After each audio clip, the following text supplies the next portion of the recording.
Chris, you've just been through that really emotional experience, seeing how much your son meant to the Kurds. What has it meant to you coming here to see that? Well, it's blown me away, and I think it will blow my family away. We're very impressed and so grateful for the Kurds looking after him, his body. We just look forward to taking him home now.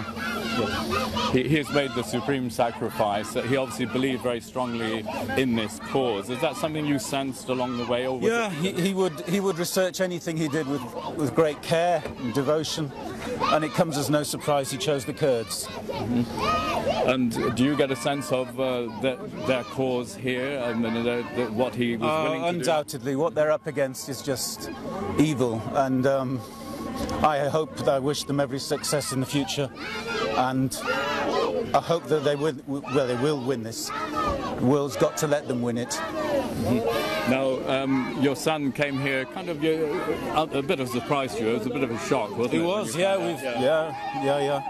It was out of the blue. We only got to know before Christmas, so we had a Christmas without him, so that helped us prepare.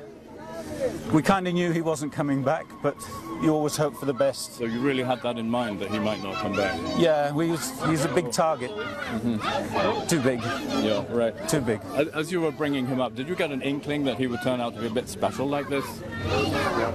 No. You always hope that your kids fit in with society, so it's a bit of a shock when they reject their society and go and find another one. So, yeah. So you think he really adopted this area and this cause? Oh, undoubtedly. Yeah. Mm-hmm. And what does that mean for you? Do you feel he's kind of like rejected your family? No. No. No, you've got to go out and reach for your goals in life, and he certainly did that. Mm-hmm. And you would encourage others to come and do the same, or just leave it up to them? I couldn't ever encourage anybody to do the same now. It takes a very special kind of person to do that.